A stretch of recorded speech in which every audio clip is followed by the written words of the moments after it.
చాలా రోజులైంది. మనతో ఉన్నారు వడ్డీ మల్లికార్జున గారు. ఇటీవల ఆయన బీసీవై పార్టీని కూడా వీడి ఇప్పుడు ప్రస్తుతం ఏ పార్టీతో సంబంధం లేకుండా ఉన్నారు. సార్ నమస్తే. నమస్తే అండి. బీసీవై పార్టీని కూడా వీడిపోయారు, చాలా పార్టీలు మారారు.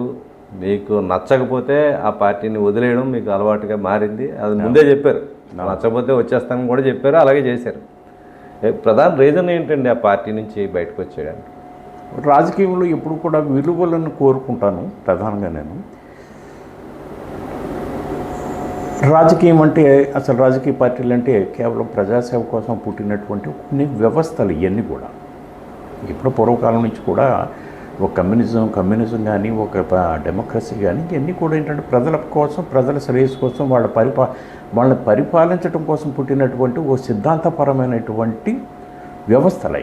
అటువంటి వ్యవస్థలను నిర్మించే ప్రక్రియలో ఈ రాజకీయ పార్టీ స్వార్థానికి వాడుకుంటున్నాయి అనే భావన నాలో ఎక్కువగా ఉంటుంది. ఎందుకంటే వాళ్ళ వ్యక్తిగత స్వార్థాలు, వాళ్ళ పర్సనల్ ఎజెండాస్ తోటి రాజకీయాల్లో ఈ రాజకీయ పార్టీలు పెడతాం, రకరకాలుగా మనుషులు రావటం, దాంతో కొత్త వాళ్ళని ఆకర్షించటం.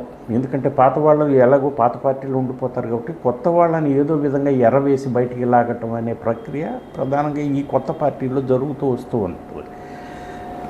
సో మొదటి నుంచి కూడా ఏంటంటే ఈ పవర్ పాలిటిక్స్లో ఉన్నటువంటి అవినీతిని ఇవన్నీ కూడా చూసి ఎందుకు ఇలాంటి పార్టీల్లో మనం చదువుకున్న వాళ్ళం చేస్తే ప్రజలకు ఏదైనా సేవ చేయాలి, కానీ ఈ రుచిలో దిగి మనం కూడా ఈ రుచిలో మునిగిపోకూడదనే భావంతో రకరకాలుగా నేను పార్టీలు మారుతూ వచ్చాను. ఎక్కడ కూడా వాళ్ళు చెప్పిన దానికి చేసేదానికి పొందనుండదు.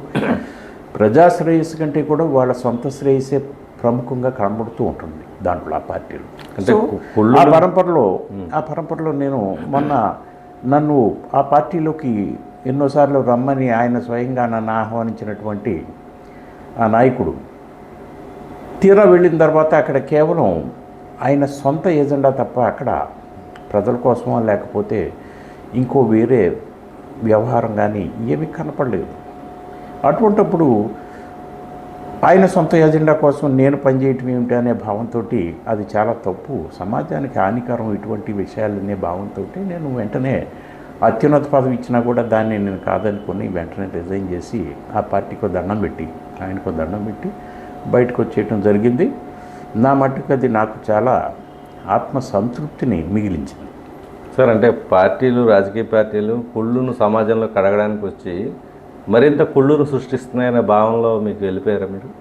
అదే మొదటి నుంచి కూడా ఇప్పుడు ఎందుకంటే ఇప్పుడు ఆనాడు స్వాతంత్రం వచ్చిన కాడి నుంచి కూడా పుట్టినటువంటి పార్టీలను కూడా ప్రజాశ్రేయస్సు కోసమే పనిచేసినాయి ప్రతి వాళ్ళు. అవినీతి అనేది ఎక్కడ కూడా పాపం కనపడేది కాదు. ఎక్కడో ట్రైను ఆనాటి గవర్నమెంట్లో ఎక్కడో ట్రైను యాక్సిడెంట్ జరిగితేనే కృష్ణమేనన్న ఎవరో మినిస్టర్ రిజైన్ చేసేసాడు ఆయన. లాల్ బహదూర్ శాస్త్రి కూడా అలాగే చేశారు. వాళ్ళు ఏంటంటే అంత నైతిక విలువలను పాటించేవాళ్ళు. వాళ్ళు ఇంకా ఎక్కడ కూడా ఏంటంటే పరుషంగా దూషించటం కానీ, పరుషంగా విమర్శించటం కానీ అలాంటి పదాలు కూడా ఎప్పుడు కూడా ఇప్పుడు నీటి పేపర్ లీక్ అయినా ఎవడో రాజీనామా కానీ కనీసం ఆన్సర్ కూడా చేయట్లేదు. ఎస్, ఎంత పెద్ద దేశానికి సంబంధించినటువంటి విద్యార్థుల భవిష్యత్తుకు సంబంధించినటువంటి నీట్ పేపర్లు లీక్ అయితేనే ఆ ఎంట్రన్స్ ఎగ్జామ్ టెస్ట్ అయితేనే పట్టించుకునే దిక్కు లేదు. ఎందుకంటే ఒక్కో కుటుంబంలో 5 డాక్టర్లు వాళ్ళు ర్యాంక్ తెచ్చుకోవటం ఏంటి నీట్లో రాజస్థాన్లో. ఇది ప్యూర్లీ ఇదేంటంటే మనకి పేపర్ లీకేజీ వాళ్ళు ఏంటంటే ఇంట్రెస్టింగ్గా ఇదంతా కూడా బిజినెస్ చేసేసుకుంటున్నారు ఎక్కడికక్కడ. దీన్ని కంట్రోల్ చేసే వ్యవస్థ ఈ దేశంలో లేదని చాలా స్పష్టంగా కనపడుతుందో మనకి. అందుకనే మరి నైతిక బాధ్యత వహిస్తూ కూడా మినిస్టర్ ధర్మాన్ని రిజైన్ చేయమని చెప్పేసి ఈ మధ్యగా వచ్చినటువంటి కాక్రోచ్ జనతా పార్టీ కానీ కాంగ్రెస్ పార్టీ కానీ ఎంతో డిమాండ్లు తీసుకొచ్చినాయి. కానీ ఇప్పుడున్నటువంటి ఈ ప్రభుత్వాలకి చీమ కుట్టినట్టు కూడా లేకుండా వీళ్ళు వాళ్ళ పని ఏదో వాళ్ళు చేసుకుంటూ వెళ్ళిపోయి ఏదో మళ్ళీ ఈ ప్రపంచానికి ఈ ప్రజలకి ఏంటంటే మసిపూసి మారేడుగా చేసే విధంగా ఈ రాజకీయాలను నడుపుతున్నారు.